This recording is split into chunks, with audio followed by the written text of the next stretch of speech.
नमस्कार साथियों, आप सभी का इन टॉक पे स्वागत है। नगर निगम इलेक्शन होगा या फिर नहीं होगा, ये एक ऐसी सवाल बन गई है जिस सवाल का जवाब हर किसी के पास कुछ अलग ही रहता है। कुछ मीडिया रिपोर्टों को माने तो कुछ मीडिया चैनलों को माने तो इलेक्शन टल गया, इलेक्शन रुक गया। हर कोई अपनी अपनी तरीके से कह रहा है, हर कोई का अपना अपना सोर्स होता है और कह रहे हैं कि इलेक्शन रुक गया, इलेक्शन टल गया। खैर, इन टॉक तो पहले दिन से आपको इन्हीं अफवाहों से बचाने की कोशिश करता है। 7 अक्टूबर को जब हमने वीडियो डाला तो कोई चैनल नहीं था जो ये बताने के लिए भी तैयार था कि इलेक्शन दिसंबर में होगा। हम वो चैनल थे जो ये बताने जा रहे थे, जो हम एकमात्र वो चैनल थे जो आपको बताया था कि दिसंबर में इलेक्शन होगा और इसकी तैयारी करिए। काफ़ी सारे लोग तैयारी भी कर रहे थे, इन टॉक के वीडियो देख रहे। लेकिन इन टॉक के इस वीडियो में एक वीडियो ऐसी भी थी जो हम लाइव कर रहे थे। तब मैंने कहा था, जिस दिन 5 तारीख की वो दिन थी जब सुप्रीम कोर्ट से ये कहा गया कि अगली सुनवाई 20 जनवरी को होगा। उसी दिन मैंने एक बात कही थी कि हो सकता है ये लोग 1 या 2 दिनों में फिर से याचिका दायर करने चले जाएंगे। वाकई इन लोगों ने वही किया जो मैंने उस लाइव में कहा था। खैर, सुप्रीम कोर्ट पहुंच चुके हैं सुनील कुमार और सुप्रीम कोर्ट के दरवाजे पर खड़े होकर कह रहे हैं, मिलॉर्ड प्लीज न्याय दीजिए हमें, अति पिछड़ा समाज के साथ अन्याय हो रहा है, इस अन्याय को रोकिए मिलॉर्ड। लेकिन मिलॉर्ड ने तो आज उनका सुना नहीं। यानी आज जब उन्होंने अपने तमाम मीडिया के मित्रों के जरिए, या यूँ कहिए तमाम मीडिया को कल ही उन्होंने अनाउंसमेंट कर दी थी कि आज सुनवाई है, हम इलेक्शन रुकवा देंगे। शायद उन्होंने ये तय कर लिया था कि वही सुप्रीम कोर्ट के चीफ जस्टिस बन जाएंगे और वही फैसला सुना देंगे कि इलेक्शन रुक जाएगा। खैर, ये ऐसा चलता रहेगा, ये कोई पहली खबर नहीं होगी। ऐसी केसेस लगातार होती रहेगी जब तक ये इलेक्शन ना हो जाए, क्योंकि इस इलेक्शन एक बड़े राजनीतिक दल लग गया है, उसका पूरा फोकस बस इलेक्शन रोकना है और कुछ नहीं। और वो इलेक्शन रोकना भी इसलिए चाहता है कि 2024 के लोकसभा चुनाव में अति पिछड़ा समाज का वोट उसे मिल जाए। तो आप समझ सकते हैं कि आप लोग बस एक राजनीति के लिए इस्तेमाल किए जा रहे हैं। आप लोगों को इस राजनीति ने बर्बाद कर दिया, क्योंकि ये राजनीति ने तय कर लिया। इधर नीतीश कुमार भी अपनी राजनीति कर रहे हैं, उन्हें ये बताना है कि हमने अति पिछड़ा समाज को 20% आरक्षण दिया। उधर तेजस्वी भी अपनी राजनीति कर रहे हैं, हर पार्टी राजनीति करने भी लिखा, लेकिन वो प्रत्याशी इस राजनीति में पीस रहे हैं जो प्रत्याशी लगातार मेहनत कर रहे हैं और प्रचार कर रहे हैं। खैर, कहानी के इस पहलू को हम समझे तो इस कहानी में कई पहलू है। सुनील कुमार का पक्ष को देखें तो वो कह रहे हैं ट्रिपल टेस्ट की प्रक्रिया सही तरीके से नहीं हुई और ट्रिपल टेस्ट की जो रिपोर्ट है उसका कोई अता पता है नहीं। इधर बिहार सरकार जवाब देती है, हमने सुप्रीम कोर्ट की गाइडलाइन और पटना हाई कोर्ट की गाइडलाइन के मुताबिक ट्रिपल टेस्ट की प्रक्रिया करवाया है। सुनील कुमार सीखते हुए कहते हैं, नहीं यार, बिल्कुल पिछड़ों के साथ अन्याय कर रही है। लेकिन ये सुनील कुमार नाम के जो शख्स है ना, इससे जोड़ पूछेगा पंचायत के चुनाव में कहाँ थे, क्यों नहीं आए, तब क्या इन्हें फंडिंग नहीं मिला, तब क्या इन्हें पैसा नहीं मिला, क्योंकि ये पंचायत के चुनाव में नजर नहीं आए। पंचायत के चुनाव में भी पिछड़ों के साथ अन्याय हुआ। अगर ये पिछड़ों के मसीहा हैं तो पंचायत के चुनाव में ये क्यों नहीं दिखे? तो इसका जवाब बड़ा आसान है कि इन्हें उस टाइम फंडिंग नहीं मिला, लेकिन अब इन्हें भरपूर पैसा मिल रहा है। महंगे से महंगे वकील रख रहे हैं और जितना महंगा वकील हो सके इन्हें मिल रहा है। बिहार सरकार को भी ये पता करना चाहिए इस सुनील कुमार के पास इतना पैसा कहाँ से आ रहा है। इतना ज़्यादा पैसा इनके पास आ रहा है कि हर रोज़ ये हाई कोर्ट में लड़ाई लड़ लेते हैं, सुप्रीम कोर्ट से लड़ाई लड़ लेते हैं। आखिर इनके पास फंड कौन कर रहा है? इसके पीछे है कौन? इन टॉक भी प्रयास कर रहा है कि सुनील को इतिहास पता करे, आखिर इसके पास इतना पैसा आ कहाँ से रहा है जो ये वकीलों को रख रहा है, सुप्रीम कोर्ट में रख रहा है। लेकिन खैर, इन टॉक जल्दी बताएगा इस सुनील कुमार का भी असलियत और इस सुनील कुमार है कौन, इसकी सच्चाई भी हम बताएंगे। लेकिन चलिए साथियों, सुनील कुमार काफ़ी उछल रहे हैं और कह रहे हैं 28/11/2022 को हमें एक ऑर्डर की कॉपी मिला था, उसमें सुप्रीम कोर्ट ने कमीशन माना ही नहीं।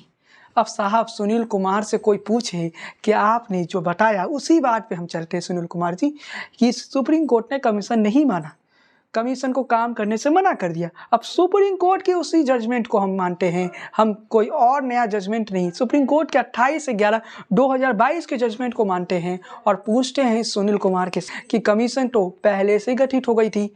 और कमीशन गठित कब हुई थी? 19/10/2022 को, जब पटना हाई कोर्ट ने ये आदेश दे दिया कि आप इलेक्शन करवा सकते हैं और इसके बाद ट्रिपल टेस्ट की प्रक्रिया के बाद आप एनेक्शन करवा सकते हैं।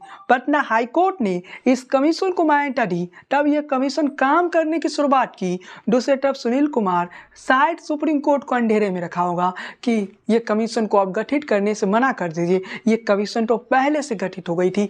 ऑर्डर की कॉपी में लिखा है कि कमीशन गठित नहीं करना है पिछड़ा समाज का, लेकिन वो कमीशन तो पहले से गठित हो गई। क्या सुप्रीम कोर्ट को अंधेरा में रखा गया? क्या सुप्रीम कोर्ट से आधा सच कहा गया? दूसरे तरफ सुप्रीम कोर्ट ने उसी जजमेंट की कॉपी में 28/11/2022, जिस जजमेंट की कॉपी पर सुनील कुमार और सुशील मोदी जैसे लोग उछलते हैं ना, खूब उछलते हैं, उसी जजमेंट की कॉपी में लिखा है 4 से 5 सप्ताह में बिहार सरकार को जवाब देना है। अब अगली सुनवाई की तारीख सुप्रीम कोर्ट ने 5 दिसंबर को 20 जनवरी तय की। अब बिहार सरकार तो सुप्रीम कोर्ट के सारे सवालों का जवाब देने के लिए तैयार है। अब सुनवाई जब हो जाए, बिहार सरकार भी तैयार है सुनवाई के लिए। उधर सुनील कुमार नाम के कि बिहार सरकार ने सही ढंग से ट्रिपल टेस्ट की प्रक्रिया नहीं करवाई। उधर सुशील मोदी भी कह रहे हैं कि बिहार सरकार की जो कमीशन गठित की थी उसी अति पिछड़ा आयोग के सदस्यों का साइन नहीं है, फिर बिहार सरकार और नीतीश कुमार अपने जीत के लिए चुनाव करवा रहे। इन सारे सवालों के बीच फंस गया है वो प्रत्याशी जो अपना चुनाव का तैयारी कर चुका है। वो डरा हुआ है, वो इसलिए डरा हुआ है क्योंकि इससे पहले उसका चुनाव रद्द हो चुका है, इससे पहले उसका चुनाव स्थगित हो चुका है। वो यही सोच रहा है फिर से ऐसी परिस्थिति ना बने। अगर ऐसी परिस्थिति फिर से बनती है तो इस बार तो नामांकन भी उनका रद्द हो जाएगा, फिर से उन्हें नया नामांकन करना होगा, फिर पूरा चुनाव नया तरीके से 2023 में होगा। तब क्या तीसरी बार जब ये चुनाव होगा तब क्या इन लोगों को विश्वास होगा? क्या कोई डर के नामांकन भरने जाएगा? लेकिन इन सारे सवालों में प्रत्याशी फंस गया है, और वो प्रत्याशी फंस गया है जो मुश्किलों से। लेकिन इसी बीच इंटॉक ने 7 अक्टूबर से लेकर अब तक हर दिन आपको सच्ची अपडेट दी है। तो वर्तमान परिस्थिति में बताना चाहता हूँ, ये जो कानूनी लड़ाई चल रही है ये काफ़ी लंबा चलेगा, और इस लड़ाई में जीत अंत में सरकार की होगी। लेकिन ये भी कहना चाहते हैं कि इस बार इलेक्शन टलने की संभावना नहीं है, और ना के बराबर है। सरकार हो या इलेक्शन कमीशन हो, वो इलेक्शन करवाने के तैयारी में है। जो 20% ईबीसी सीटों की बात करें, मान लेते हैं सुप्रीम कोर्ट, आप कुछ लोग कह रहे हैं ना, कुछ मीडिया चैनल की सुप्रीम कोर्ट रोक लगा लेगी, तो सुप्रीम कोर्ट केवल उन्हीं 20% सीटों पर रोक लगा सकती है, सभी सीटों पर नहीं। और उसके बाद भी बिहार सरकार के पास कानूनी विकल्प खुला है, और सुप्रीम कोर्ट की जो प्रक्रिया होती है वो इतना तेजी में चुनाव पर रोक लगाने का फैसला ले ले, ये हैरानी वाली बात है। कुछ दिन पूर्व ही एमसीडी इलेक्शन रोक लगाने के लिए कुछ लोग पहुंच गए थे और सुप्रीम कोर्ट को कह रहे थे, मिलॉर्ड एमसीडी के इलेक्शन रोक दीजिए क्योंकि परिसीमन सही तरीके से नहीं हुई। ऐसे केस आते रहते हैं, हर जगह आते रहते हैं। उन केसों से कुछ नहीं होने वाला है। सुप्रीम कोर्ट सुनेगा, बिहार सरकार का भी पक्ष सुनेगा और दूसरे पक्ष को भी सुनेगा। अंत में सुप्रीम कोर्ट जो भी फैसला दे, अगर सुनवाई जल्दी होती है तब भी फायदेमंद है, तब तो आप सभी के लिए फायदेमंद है। सुनवाई अगर 20 तारीख को भी होती है तब तो और ज़्यादा, तब भी आपके लिए फायदेमंद है। सुनवाई जल्दी हो जाने का मतलब ये थोड़े है कि इलेक्शन पर रोक लग जाएगा। सुनवाई होगी तो बिहार सरकार भी अपना पक्ष रखेगी और दूसरा पक्ष जो है वो भी अपना पक्ष रखेगा। ऐसा थोड़े है कि बिहार सरकार इस बार इतनी बड़ी गलती कर जाएगी कि वो ट्रिपल टेस्ट की प्रक्रिया सही ढंग से नहीं करवाएगी, बल्कि ट्रिपल टेस्ट की प्रक्रिया जिस संस्थान को दी गई थी, एन सिन्हा संस्थान, यानी एन सिन्हा जिस संस्थान को सर्वे की जिम्मेदारी दी गई थी, वो संस्थान 1964 से ऐसे कार्य लगातार कर रहा है। कोई वो पहली बार नहीं करता है, वो काफ़ी विश्वसनीय संस्थान है। और ये बातें बिहार सरकार ने सुप्रीम कोर्ट को दिए गए अपने जवाब में कहा है। सुप्रीम कोर्ट को दिए गए जवाब में बिहार सरकार ये भी बताया कि मिलॉर्ड, आपने जो गाइडलाइन तय की थी उसी गाइडलाइन के मुताबिक हम लोग इलेक्शन करवा रहे हैं, ट्रिपल टेस्ट की प्रक्रिया करवाए हैं।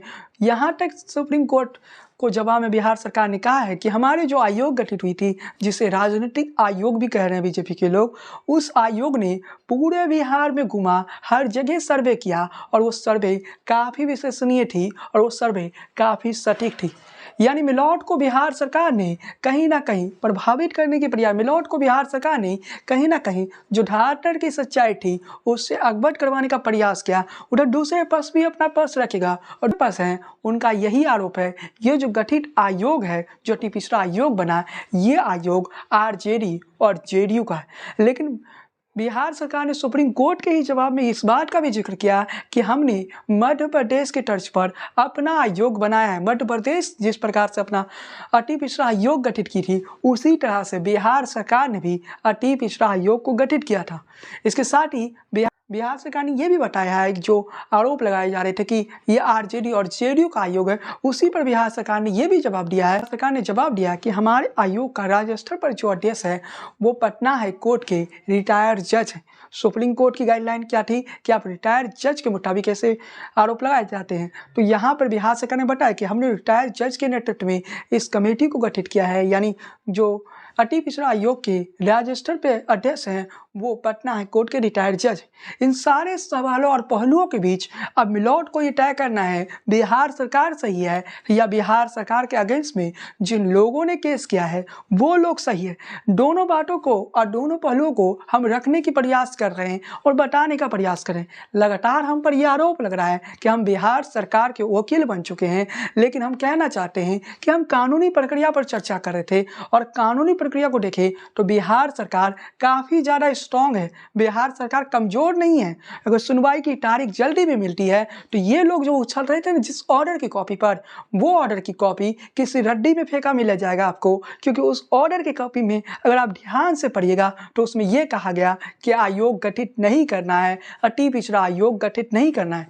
मिलोट को शायद इस बात के लिए अंधेरा में रखा गया है कि यह आयोग अपना काम पूरा कर चुका है। 28/11/2022 को जब ये ऑर्डर की कॉपी आई, ऐसे टाइपिंग मिस्टेक हो गई, असल में ये ऑर्डर की कॉपी 2 दिसंबर को आई।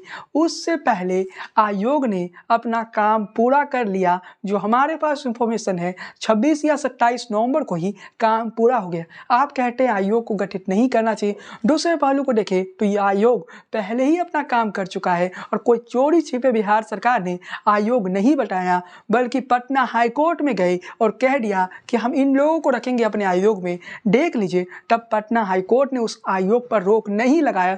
क्यों नहीं? पटना हाईकोर्ट में उस समय ये लोग कह रहे थे कि ये राजनीति का आयोग है, उस पर आप रोक लगाइए, यहाँ पर सभी रिटायर्ड जज होना चाहिए। लेकिन उस टाइम ये लोग कुछ नहीं बोले। आज ये लोग कह रहे हैं कि आयोग राजनीति का आयोग है, जेडीयू आरजेडी का आयोग है।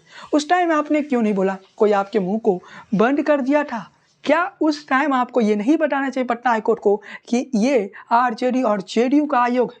उस टाइम तो आप नहीं बोले। किसका इंतजार कर रहे थे? रिपोर्ट आने का।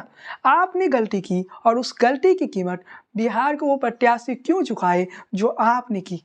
दूसरी तरफ ये बार बार कहते हैं कि मुझे तो बिहार सरकार के वकील हो जाना चाहिए, बिहार सरकार का एडवोकेट हो जाना चाहिए। बार बार हम पर इंटॉक पर आरोप लगाते हैं। तो आज मैंने केस के दोनों पहलुओं को समझाया, दोनों पहलुओं के बारे में आपको बताने का प्रयास किया।